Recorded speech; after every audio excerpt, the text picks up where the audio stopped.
folks, this is Joel583, and today we're going to be looking at Transformers Generations Minicon Assault Team.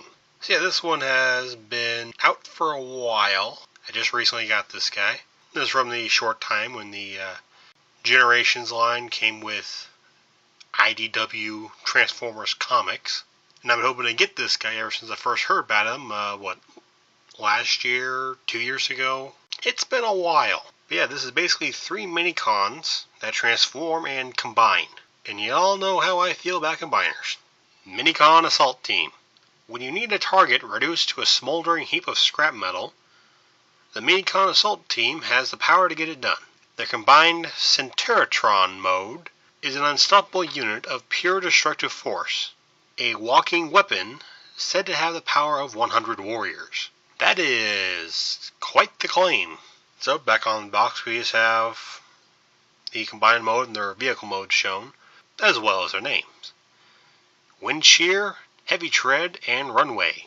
And I'm guessing these are the stats for the big guy. Centuratron, okay. Strength 9, Intelligence 7, Speed 6, Endurance 8, Rank 6, Courage 7, Fire Blast 10, Skill 6. Alright, so we're going to start off with Wind Shear here, who is an Army helicopter. Mainly it is just all black with green engines, green gun, yellow windshield, gray propeller, and a lime green Minicon symbol. See if you can get a better look at that. Yeah, you can't really quite see the M in the middle of the symbol there. Sorry about that.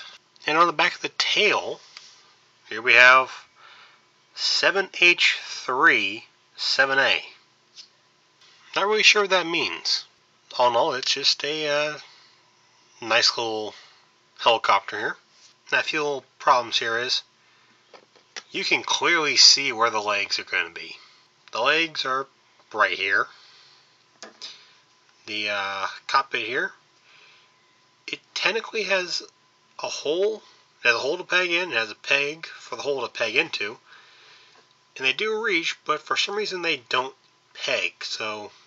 And the hinge is very loose and can pop off at times if you're not careful. But yeah, don't know how to fix that.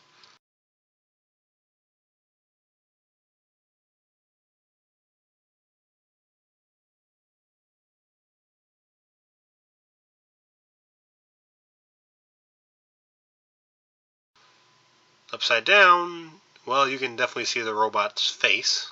I'll just admit, it's a Minicon, small figure, that combined. It's harder to pull that off with vehicles than it is with, well, dragons. So for the most part, I'll let some of the showing robot bits, I'll let that slide. That I will not. And as for the transformation, for all 3 of these guys, they're very quick to transform, so I'm not going to do cut to sped up video. Instead, you just first remove the gun. Then unpeg the sides, which will be the arms. Unpeg the legs and fold them down. Fold the cockpit down to form a chest. And then take the tail and fold it out just a little bit like so. And there you have Wind Shear in her robot mode. And yeah, I am pretty sure this is a female robot. But with the high heels and the face, mostly just the helmet. I haven't read the comic yet, so I could be wrong. Plus, Transformers Prime Starscream also has high heels, so again, I could be wrong. Now as for the gun here, you just have one Minicon peg and one Minicon port, which really makes me wish I had some Transformers Armada figures. Well, still had some. I think I had Yeah, I think I had two, Hotshot and Optimus Prime, the smaller, cheaper one, not the one with the motorized trailer. Could not afford that. And I still couldn't afford that. But anyways. So yeah, the gun here is a Gatling gun. Pretty heavy machinery. That's pretty nice. So again, Minicon port, Minicon peg. Minicon port, and Minicon port on both arms here. And there's also one right under the cockpit here, as you can see. So you take the gun and you plug it in right on either arm. And that's how she holds her weapons. Also, you can see she has little hands molded in, just these tiny, tiny little hands. Now for posability, ball joint in the shoulder, ball joint in the hip, and a little hinge in the knee. A ratcheting hinge in the tail of the helicopter mode, but yeah, that's supposed to be kind of a third leg because she's pretty back heavy. Up next is her runway here. A twin engine jet, gray nose cone, black, well, a lot of black bits there, mostly green, with some yellow decals, such as the windshield, top speed engine, and the yellow Minicon logo right there on the wing. Again, too small to actually come up on the camera there. Numbers on this one are VP51LN. I would really like to know what that is supposed to stand for.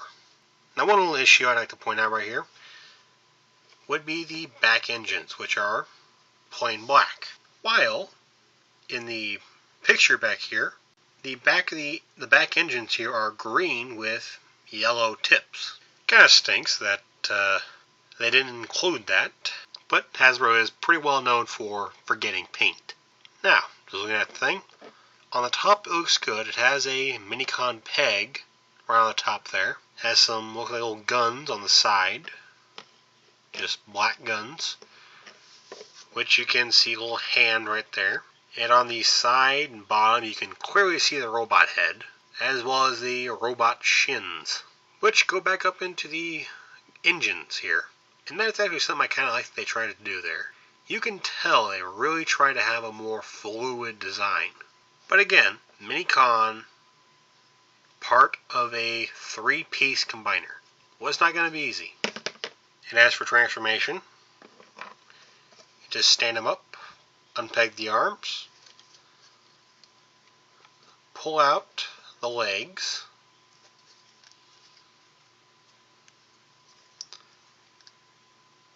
fold down the nose cone,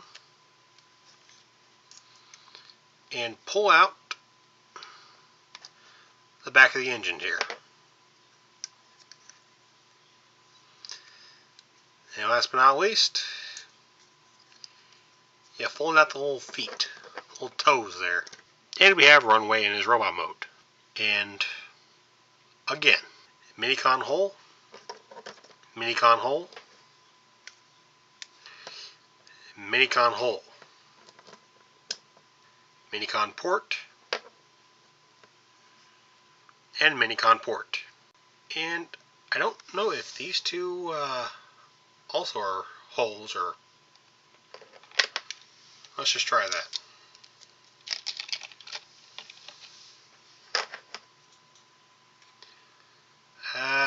No, too loose. That's just deco, no functionality. So,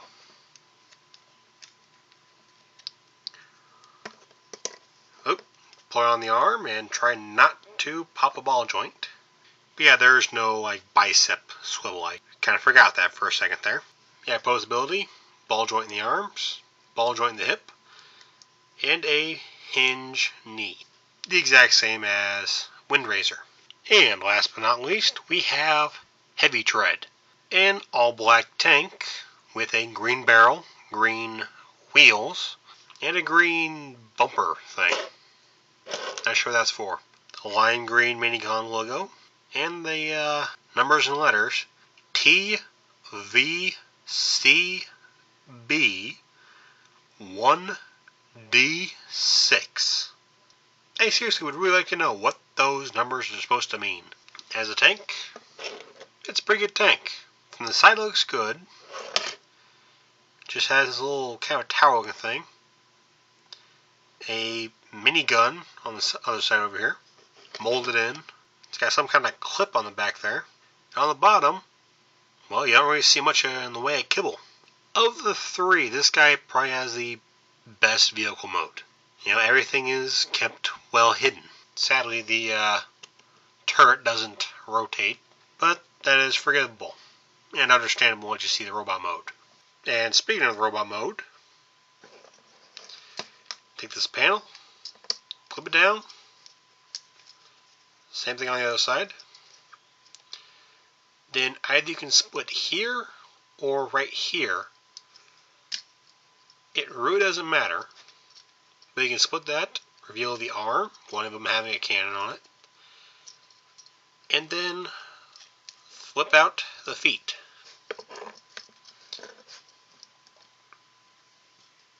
And there is Heavy Tread. And the reason why he has the best vehicle mode of the three is probably because he has the weakest robot mode of the three. He's a brick, is what I'm saying. Arms are on a ball joint and actually have a better range of motion due to the transformation there. Legs are at a hinge at the hip and nothing at the knee. Just nothing. There's nothing there. So we can take a step forward and that's about it. And as for the weapon here, like I said before, we're going from tank to robot. It doesn't matter which side you split it on because the cannon is completely detachable. And the transformation, he basically just holds onto these two pegs with both hands. That's all there is to it. This is his vehicle without the cannon attached. Just, not much to say. So yeah, of the three, he is definitely the weakest of the group. And I'm not really sure if I can use the same excuse as the first two times. I mean, if he had knees, you know, that would work, but it looks like it might be because of the combination. And for that, maybe I should forgive. It just looks so, I just don't get how something so bulky can look so fragile. Strange. And the best part about them all having Minicon ports and pegs is you can do this silliness. Just, works a little better when the helicopter part can actually stand, keep together on its own. But yeah, it's silly and it's fun. And now the moment y'all been waiting for, the combination. Now I won't lie, the end result looks great.